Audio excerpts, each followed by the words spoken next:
Yes, ate tutuse ne program tukutuseeko ebyo ebibadde mu wiiki eno yeggwereddeko. Mbabuuzaako mwenna nti mwasuze mutya, mwebale emirimu gye mwakoze olunaku olw'eggulo, ne wiiki yonna otwaliza awamu abakoseddwa n'abalwazizza, tubasaasira ate mwe abafunye ebirungi era tubayozaayoza nti muyogeyoge nnyo nnyini ddala. Amawulire mangi gabadde mangi wiiki eno mu paalamenti eyo. Wabaddeyo okusika omuguwa wakati w'ababaka ba paalamenti abali ku ludda oluvuganya gavumenti nga bakulembeddwamu LOP oba Leader of Opposition, Joel Ssennyonyi, ku bantu abasusse okuwambibwa mu Uganda nga ababaka ba paalamenti abali ku ludda oluvuganya gavumenti bagamba abantu babatwalawa. Ssaabaminisita Robert Nabbanja teyali musanyufu bwe yategeeza nti tewali mu Uganda kuyimirira, era abasawo bamukwatidde ne bamuvuga mu kagaali akabalema ne bamuleeta ntumulabako nga afaanana bubi nnyo, akoze nnyo.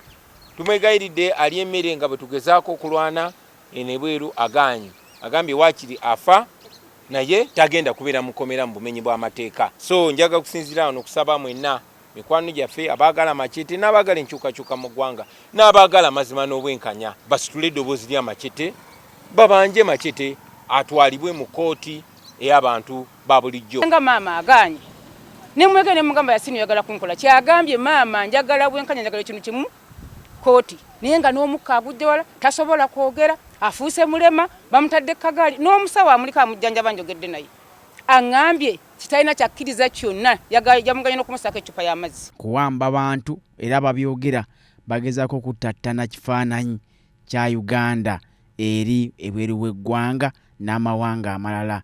Bino byajja ababaka ba paalamenti mu mbeera era baawanda omuliro. Ebyo byali bikyali awo, ate ne tugenda mu kusunsulamu ababaka ba paalamenti oba abantu abeegwanyiza ekifo ekya Kawempe North constituency. Abo bayitirivu bali mwenda, kuliko Nsereko wa comedy era balabibwako nga buli omu azze mu sitayiro ye okwewandiisa wali kakiiko k'ebyokulonda Kawempe. Tebyali birungi ku sayidi ey'abantu abamu. Lulimbazi Nalukola gye byaggweera nga ye asimatuse n'ebisago olw'abasirikale abamanyikiddwa nga abajjaati n'ebitongole ebirala okumukakkanako ne bamusikambula ku bodaboda ne bamukwata gye byaggweera nga ne kaakano anyiga biwundu. Abe bakutte dda abalala nabo ne babaleeta Denisita ndeetedde amazzi naye ne bamuyingiza wadde andeetedde mazzi ne bamala ne batukuba bubi nnyo munda omwo mu drone mu kaseera ako akatono bagenza okututuusa ku poliisi y'e Kawempe nga bangi bakubiddwa. Ndowooza mulaba ebiwundu, omukono guno baagusise ne bagunuula n'ebirala. Beeyisizza bubi, basiiwuufu ba mpisa. Baayogedde bingi nnyo ku nsonga eyo era tujja kuba tubikuwa obimanye bwe byatambudde wano. That is regrettable. But what we need to find out, because nobody is above the law, who brutalized the patient.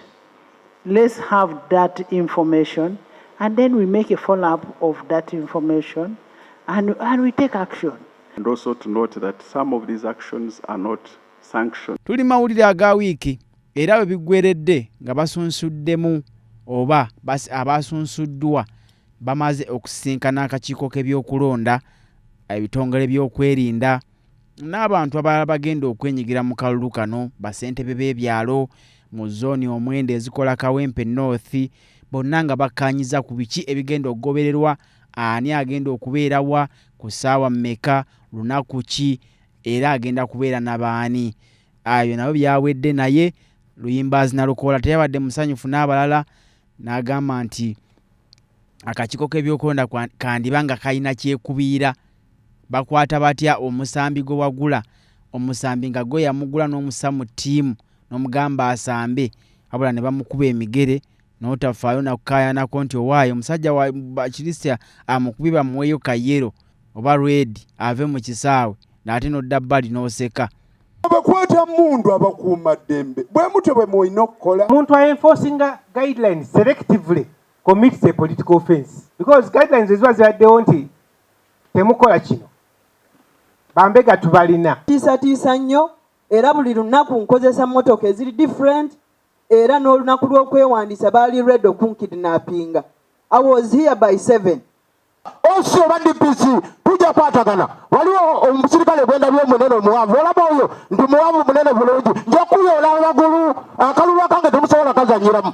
Moses Nsereko n'abalala balabudde akakiiko k'ebyokulonda ku ffujjo erisusse mu kalulu tisinga tebiggwaawo akalulu kano kandibanga sika amazima na bwenkanya. Poliisi tukolagane na UPDF, tukolagane n'abakuuma pulezidenti wa kuno, tukolagane n'abajjaati abalwanyisa obutujju. This issue is under investigations.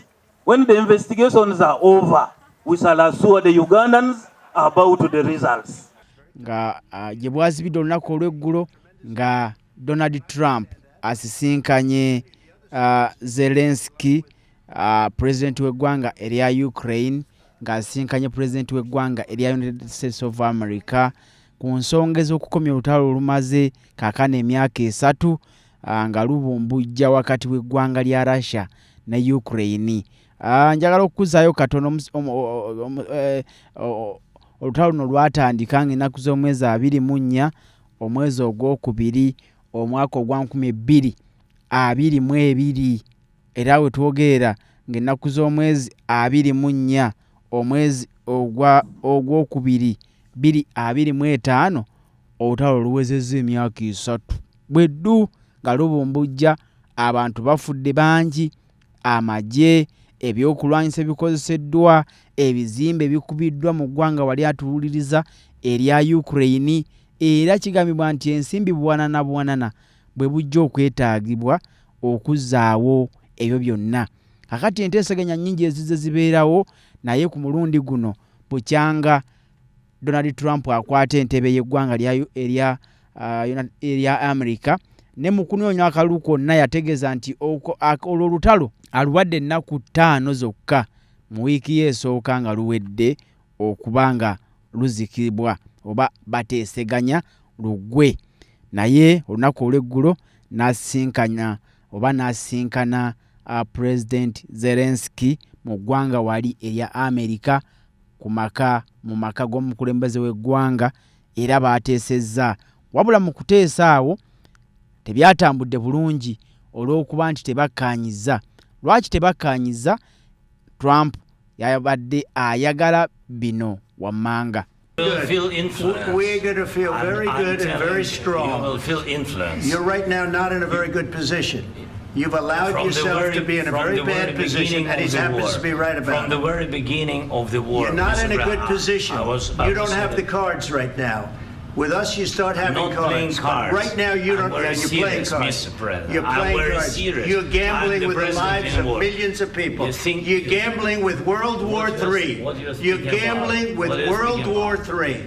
And what you're doing is very disrespectful to the country, this country, that's back to you, far more than a lot of people said they should have. Have you said thank you once? This entire meeting? No, in this entire meeting, have you said thank you?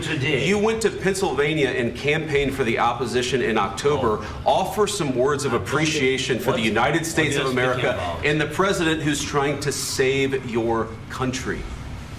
Please, you think that if you will speak very loudly about the war, you can... He's not speaking loudly. He's not speaking loudly. Your country's in big trouble. Can I answer? Wait a minute. No, you've done a lot of talking. Your country is in big trouble. I know. You're not winning. You're not winning. Ngenda kubankuwa buli omu bukiche yabadde alowooza. Trump yasetinze ab'amawulire babaddewo ate nga naye yabadde ne vice president we nga muli ku lusegere.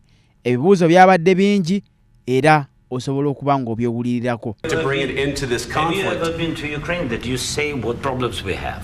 I have been to. Count once. I've actually watched and seen the stories, and I know what happens is you bring them on a propaganda tour, Mr. President. Do you disagree that you've had problems bringing people into your military? And do you think that it's respectful to come to the Oval Office of the United States of America and attack the administration that is trying to prevent the destruction of your country? A lot of questions. Let's start from the beginning. Sure. First of all, during the war, Everybody has problems. Even you, but you have nice ocean and don't feel now, but you will feel it in the future. God bless. You don't know that. God bless. God bless. Olw'embeera eyo gye byaggweeredde nga Zelensky ayagala okuba nti naye abaako by'ayagala okusaba Trump n'abakulembeddemu enteekateeka eno okubatuuza ku mmeeza ne Putin bakomye olutalo luli mu ggwanga erya Ukraine. Wabula olw'okuba nti bannamawulire babadde bangi, ebibuuzo nga bingi, President abuuza owa America ngamba Trump ate ne Vice President era owa America naye ng'abuuza omuntu y'omu, bannamawulire babuuza omuntu y'omu, musajja wattu n'asoberwa. I want to go and I wanted this. Look, if you could get a ceasefire right now, I tell you, you take it so the bullets stop flying and your men stop getting killed. Of course we want to stop the war. But you're saying you don't want a ceasefire. But I said to you, I want a ceasefire. With guarantees. Because you'll get a ceasefire faster than an agreement. Ask our people about ceasefire, what they think. That wasn't with me. For you what that wasn't with me. That was with a guy named Biden who was not a smart person. That was with Obama. It was your president. Excuse me. That was with Obama, who gave you sheets and I gave you javelins. Yes. I gave you the javelins to take out all those tanks. Obama gave you sheets. In fact, the statement is Obama gave sheets and Trump gave javelins. You got to be more thankful, because let me tell you, you don't have the cards. With us, you have the cards. But without us, you don't have any cards. Yasoose ne yeebaza abakulembeze ab'eggwanga erya Amerika abavuddeko ababiri okuli Barack Obama saako ne Joe Biden abamuyambako mu lutalo olwo. Wabula kino kyanyiizizza era kyandibanga kye kyaviiriddeko enteeseganya zino zigwe butaka wakati wa Trump ne Zelensky, nga Trump awakanya nti abakulembeze abo babiri tebalina kye baakola kukomya olutalo. N'agamba nti nono naye yeepikaapika ne yeepikira eggwanga erya Russia aviiriddeko abantu bangi okufiirwa obulamu n'ebintu bingi okufa. Amerika esaasaanyiza ssente empitirivu ng'esaasaanya mu lutalo olwo, ng'ewa eggwanga erya Ukraine obuyambi, ng'eyita mu byokulya, mu byokulwanyisa n'ensimbi enkalu. Wabula Zelensky naye agambye abisiima, naye tajja kukkiriza kusalawo oba kumala gasalawo ng'abantu be tebakkaanyiza n'ebyo byasalawo. Munnanga mpuliriza we biggweredde oba gye biggweredde oba gye byaggweredde nga Zelensky takkaanyiza ne Trump ku nsonga ez'ekuteeseganya oba okuzza emirembe mu ggwanga erya Ukraine, olw'okuba nti Trump yabadde ky'oyinza okugamba ennaku zino ng'amuvuga sipiidi, ate ng'oli agamba naye ayina by'asobola okuba nga ayogerako era ateesaako. Kaakano atulaba era atuwuliriza, njagala okusooka nkukomyeko awo ate era ngenda kuba nkuwa amaloboozi oba ebifaananyi bya bano owulire ebigambo bye baayogedde. So during a lot of years, I'm not speaking about just Biden, but those time was Obama, then President Obama, then President Trump, then President Biden, now President Trump, and God bless, now President Trump will stop him. But during 2014, nobody stopped him. He just occupied and took. He killed people. You know what the contact line? 2015. 2014 and 2014. 2014. Yeah. So I was not here. Yeah, but that's exactly right. Yes, but during 2014 till 2022, yeah, the situation the same. The people have been dying on the contact line. Nobody stopped him. You know that we had. Gye byaggweredde nga Zelensky akuttemu obubwe n'abantu be yazinaga gundi mutike ebintu byaffe, mukwate ensawo zaffe, ye unaaliwa kwate ensawo yaffe tube nga tuva wano. Era ekiro ekikeseza olwaleero ne balinnya ennyonyi ne badda mu ggwanga erya Ukraine. N'agamba oba tufwa katufwe n'abantu baffe, ekiba kibe, Katonda atubeereddewo, tubadde mu lutalo luno ffekka era abatuyambyeko mwebale, naye tetujja kukkiriza kukozesebwa nga bisiimuula. Okuzzaako emabega ebigambo ebyo ng'obiwulidde, Trump ono mu kunoonya akalulu konna ak'obukulembeze bw'eggwanga erya America aze ateeka lunywe era ng'ayogera lunywe ku nsonga ez'okuzzaawo emirembe mu ggwanga eryo, era nga yagamba nti Putin mukwano gwe nnyo era Putin musajja mulungi nnyo, naye nga kinajjukirwa nti Putin ono ayogerwako nnyo era yayogerwako nnyo era bangi bakyamujjukira nti yeenyigira mu kuba akalulu mu ggwanga erya America Trump bwe yali awangula obukulembeze bwe. Ekisanja kiri ekyasooka nti ate n'akaddaka ke yawangulwa era yakeenyigiramu, wabula America yali yamulabuukiridde dda oba yali yamulabuukirira dda neeba nga teyakkiriza. Era Trump oyo kigambibwa nti mukwano gwe nnyo nnyini ddala, mukwano gwani ogwa Putin. Nze naawe tujja kulindirira nate sabbiiti ejja tulabe gye binaggwera, naye nga agabadde mu wiiki gabadde mangi ne tunokoddeyo ago ag'ensonga, ate tulabe ng'ensonga zonna zitambula bulungi. Nkwagaliza emirembe ne sabbiiti ennungi. Ssaabasajja Kabaka awangaale, weeraba.